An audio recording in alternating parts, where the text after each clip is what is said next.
பார்த்தீங்கன்னா அந்த ஏலியனை தாறு மார்க்கு சுட்டுக்கிட்டு இருக்காங்க. நம்ம ஹீரோ பார்த்தீங்கன்னா கீழே விழுந்து பார்த்தீங்கன்னா அந்த கன்னை ரெடி பண்ணி இப்போ அந்த கன்னை வச்சு ஏலியனை ஷூட் பண்ணுறான். ஷூட் பண்ண பார்த்தீங்கன்னா அந்த ஏலியனோட ஷீல்டு பார்த்தீங்கன்னா பிரேக் ஆயிடுச்சு. அந்த கண்ணால் சுட்டதால் ஷீல்டு எல்லாம் உடஞ்சா அந்த ஏலியன் தெரிய ஆரம்பிக்குது. சோல்ஜர்ஸ் எல்லாம் சேர்ந்து பார்த்தீங்கன்னா கண்ணால் அந்த ஏலியன் சுட்டு அந்த ஷீல்டை மொத்தமாக உடச்சி விட்டுறாங்க. இப்போ புல்லட்ஸ் எல்லாம் பட்டதால அந்த ஏலியன் பார்த்தீங்கன்னா அந்த இடத்துல செத்து போயிடுது. ஸோ இப்போதான் முதல் முறையாக ஒரு ஏலியனை அவங்க கொண்டிருக்காங்க. இப்போதான் பார்க்குறாங்க அந்த இடம் ஃபுல்லாகவே பார்த்தீங்கன்னா அந்த ஏலியன்ஸ் இருக்குது.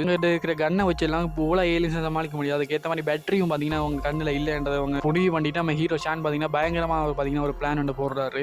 தண்ணி ட்ரக் மாதிரி ஒன்று இருக்குது. ஸோ அதை ஓப்பன் பண்ணி விட்றான். ஸோ அந்த தண்ணி போகட்டும்னு சொல்லிட்டு அதெல்லாம் திறந்து விட்றான். இவங்களை பார்த்தீங்கன்னா திறந்து விட்டு அந்த தண்ணியை ஓப்பன் பண்ணி விட்டுட்டு எல்லாம் ரெடியாக இருக்காங்க. இப்போ இவங்க எல்லாரும் இப்படி விட்டுட்டு நம்ம ஹீரோ பார்த்தீங்கன்னா நம்ம ஹீரோனை தேடி போய்கிட்டு இருக்கான். இப்போ இந்த ஏலியன்லாம் பார்த்தீங்கன்னா இந்த தண்ணி கிட்ட வரமாகிட்டுங்குது. அதே நம்ம கரெக்டாக நம்ம பெக்கா வந்துடுறா. வந்து என்ன பண்ணுறான்னு பார்த்தீங்கன்னா மால்டோ இருக்குல்ல, மால்டோ எடுத்து அப்படியே அந்த ஏலியன்ஸ் மேலே எரிய பார்த்தீங்கன்னா அந்த மாதிரி பற்றி எரியுது. இப்போ இந்த நெருப்பை பார்த்து இந்த ஏலியன்ஸ் எல்லாம் பயந்து பார்த்தீங்கன்னா தண்ணிகள் அப்படியே இறங்குதுங்க. இப்போ கரெக்டாக